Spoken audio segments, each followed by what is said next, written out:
What's up, you guys?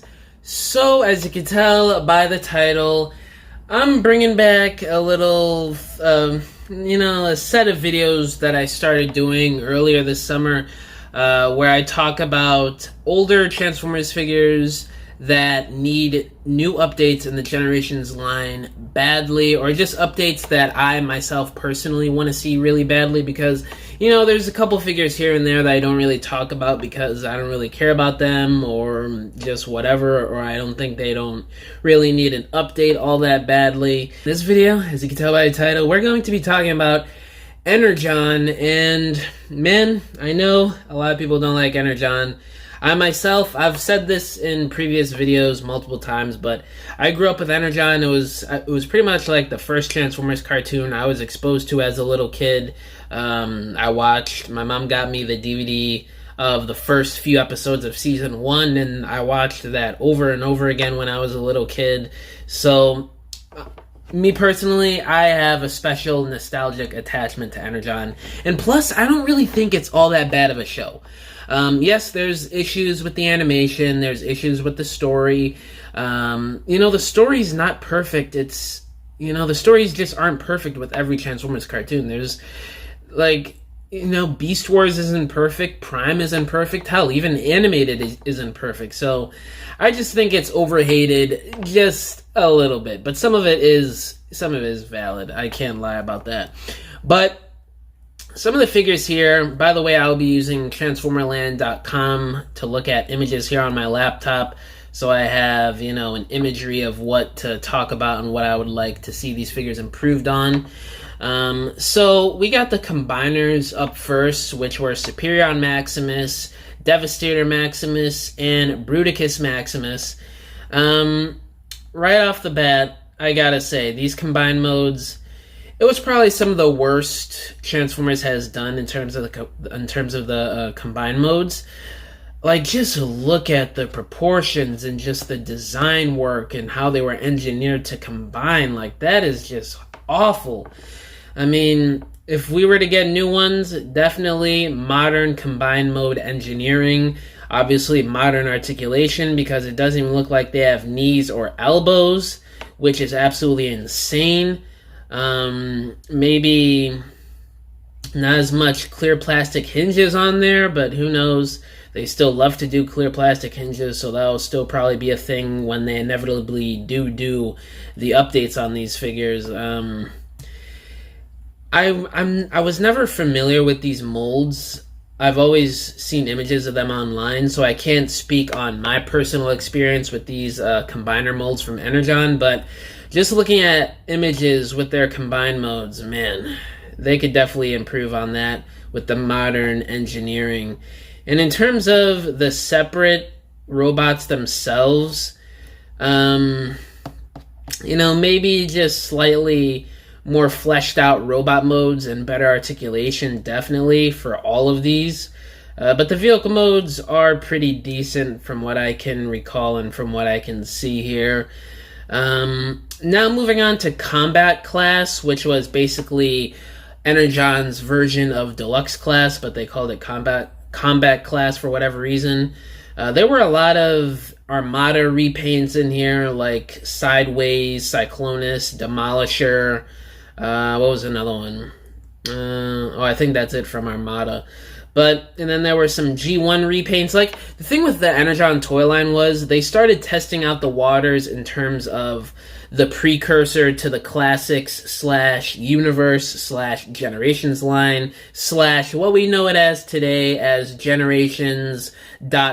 whatever the next trilogy is going to be called after Legacy. These early lines, Beast Wars, RAD 2001, not really Armada because that was pretty much just a gimmick toy line, but ENERGON, Cybertron, all those early cartoon toy lines were pretty much just a precursor to what we know now as the Generations toy line. Referencing G1, referencing other series, the modernized articulation for collectors, toy photographers, and stop motioners, getting away from all the gimmicks and the brick figures, except for Armada, because obviously they were targeting a different audience with that toy line. But they did re-release older molds from Beast Wars and I think R80 2001 as well, and G2. So it kind of does count with Armada because some of those re-releases did have some of the more modern articulation that you know now for today and for the older Chug stuff. Which is why we got repaints of G1 Star Energon Starscream into G1 Starscream. There was a Beachcomber repaint in here. There was, I think there was a G1 RC repaint in here. Like, there was just, there was a G1 Galvatron reference in here, which was pretty much just his show color scheme repainted. But let's get to the deluxe class here. I started rambling off a little. But in terms of the deluxe class, Hotshot. We gotta talk about my boy Hotshot here. Yeah, that figure, I remember the arm articulation not being good at all the way that was engineered. Just a better looking robot mode. The car mode was really nice, I remember, but that robot mode is absolutely awful. So definitely improve on that. Maybe streamlining the Power Links gimmick, the combining gimmick with Energon. Because I remember a lot of these figures, specifically the Deluxes and the Voyagers, some of them, they really suffered from this gimmick. I know Rodimus and Prowl did in terms of their robot modes and the functionality with their articulation with the legs and stuff, just because of how they engineered the combining ports to happen. That was not good at all. So definitely either taking out the combining gimmick altogether or just making it more modern so it doesn't hamper with the figure's overall robot mode design and articulation scheme. Like, that's just what they gotta do, you know? Oh, if they did do a new toe line, get rid of that clear plastic weapon. Oh man, that thing is a ticking time bomb. If anybody's got the toe line mold, I don't, but I've watched reviews and read stories online, but that clear plastic weapon is terrible. I do plan on getting Toline at some point. It's a cool mold, but Sharkticon was another good one. Snowcat wasn't too bad. Inferno/Roadblock wasn't too shabby. I remember Demolisher wasn't bad. Downshift, he really needs better articulated legs. They do have the tooling for a new Energon Downshift. I mean, we got the weapons and the base body mold from Shattered Glass Slicer. So it's just a matter of time before they repaint it / retool it into Energon Downshift. So that'll definitely have better leg articulation than this old Deluxe. And now moving into Command Class, which I don't know what this would be now for today's day and age of classes, but it would probably be in between Voyager Class and Leader Class, I'd say. Or hell, with how things are today, it might even be, you know, a stand-in for Commander Class. But Command Class was a really good class within Energon. You know, it was just that repaint of Ultra Magnus from Armada, which was obviously, you know, a brick figure from Armada. That's not too good of a figure. Same thing with Tidal Wave, even though I do know that a lot of people still love that mold. But Squirpanock, Bulkhead, and Landmine. I have Bulkhead and Landmine, and I've seen reviews and videos on Squirpanock. Those figures are fantastic still till this day. Sure, they're missing some modern points of articulation that they certainly do need whenever they inevitably do the updates on these characters, but the original figures themselves are great, specifically Bulkhead and Landmine. Like, I have both of them right up here on my shelf, and I love those figures, man. The combining gimmicks, just, it was just so fantastic. I love it. And then the repaints of Landquake and Quick Strike weren't too shabby. With Squirpanock, get rid of the gorilla arms. Maybe get rid of some of that clear plastic. But, I don't really see them doing that when they redo Squirpanock. With Bulkhead, the one gun on mine broke off a few months ago, so I don't know, maybe changing something in the design for that. But really the main thing here is Scorponok in Tidal Wave, and we are rumored to get Tidal Wave as the commander class next year for Armada, so definitely see that Energon repaint on the horizon, which I cannot wait for.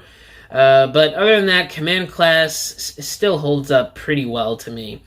Now on to Energon class, which in today's day and age would basically be like core class or scout class. A lot of these I remember not being too good. Just with, these were like $7 figures back in the day.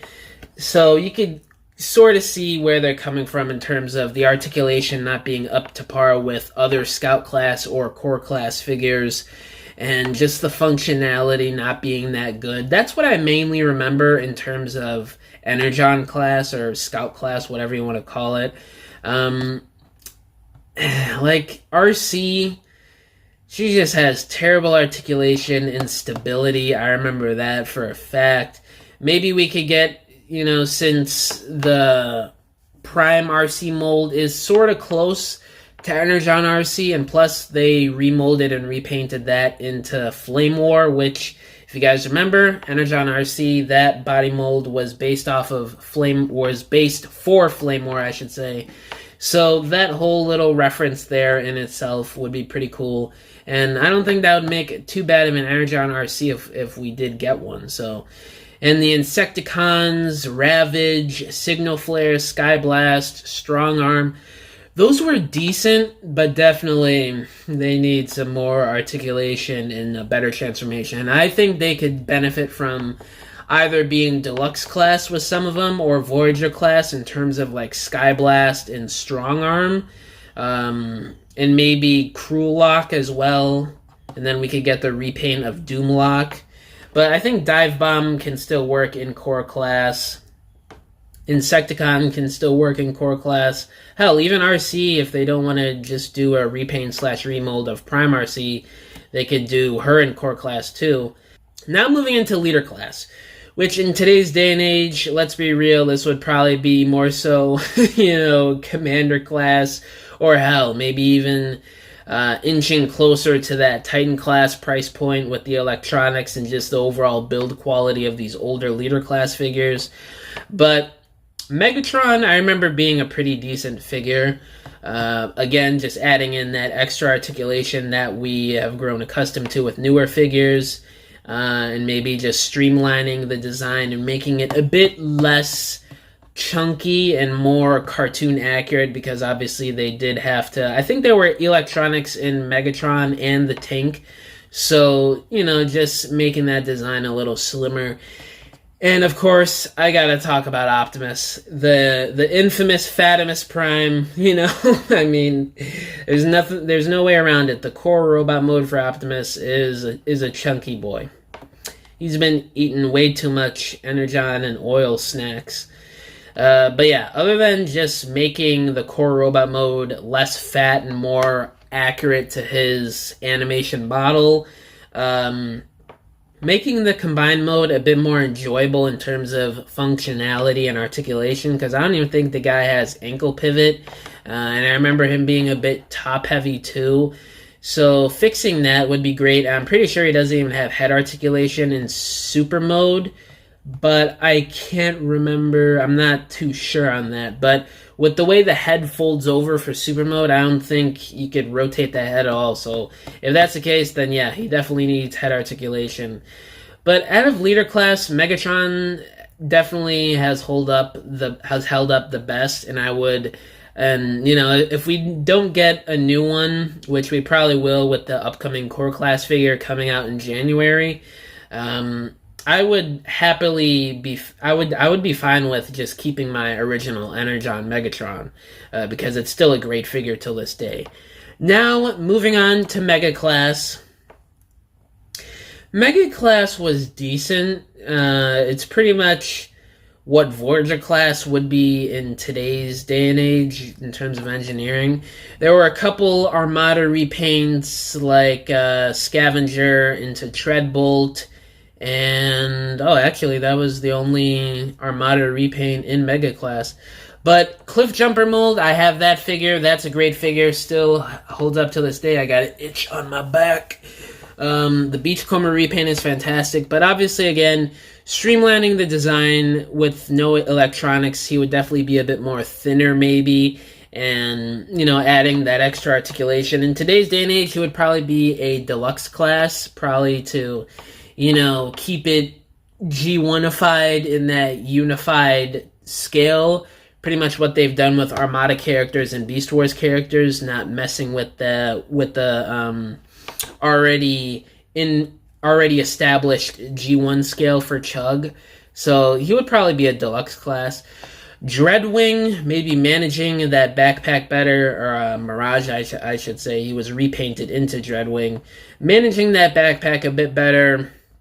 Streamlining the design so it's a bit more enjoyable in hand. But I don't remember this figure being bad, because I do think he had pretty good articulation for today's standards. Ironhide. Okay, we gotta talk about Ironhide. This thing was... oh, man. That whole head assembly... the electronics, the way he looks, the articulation was bad. This dude needs a Voyager class update badly, and I can't wait for them to do a new one, because this old figure is just terrible. Grimlock and Swoop. Now, those were, again, you know, to unify the brand in terms of generations in a unified scale. Grimlock and Swoop would definitely be more so leader class figures as opposed to two deluxes packed into a Voyager class box. But the idea in itself of Grimlock and Swoop combining was so awesome, and the execution was so bad. Like, that's probably one of the worst combiners, if not the worst combiner ever in Transformers toy line history. So yeah, definitely making that combined mode better, making the robot modes for Swoop and Grimlock a lot better, maybe streamlining the design so they're less awkward and clunky, better articulation. Jetfire, he needs better articulation badly. I remember that head assembly being absolutely atrocious. And 6-shot / shock blast. That's one of those molds where it still holds up till this day, but they could definitely add more articulation to that super big, huge gun arm of his. Definitely add an elbow joint up in there and a rotation at the elbow maybe, or at the shoulder. Wing Saber. Wing Saber. We gotta talk about, that's another, you know, Energon was fairly articulated, especially for the time.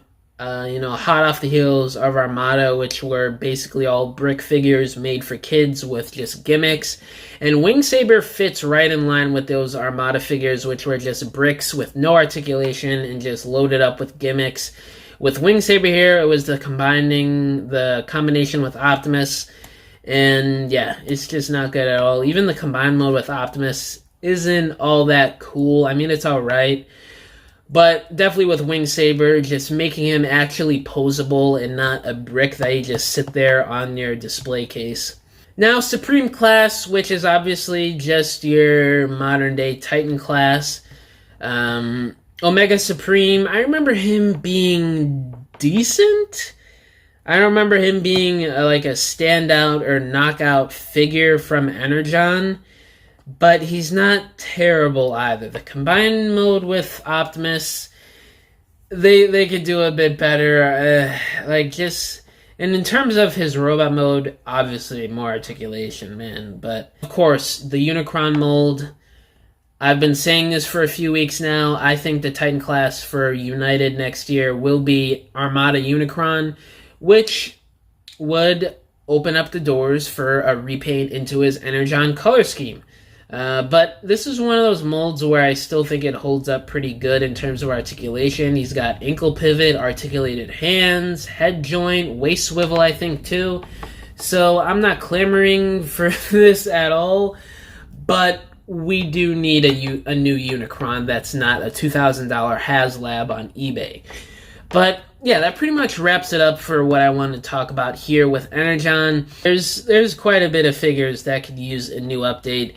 While there's still some in the original toy line that still hold up till this day, like Bulkhead, Landmine, Towline, Leader Class Megatron, Shock Blast, Cliff Jumper, Mirage, Sharkticon. Those are some great figures. But a lot of the other ones, especially the combiners, really do need updates really, really badly. But yeah, let me know down in the comments below, which Energon figures do you really want done in the modern day Generations line. Check out my Instagram, TikTok, Twitter, Facebook, all my social media accounts linked down below in the description. Check out Transformers Trap, my latest stop-motion short film that I dropped in January.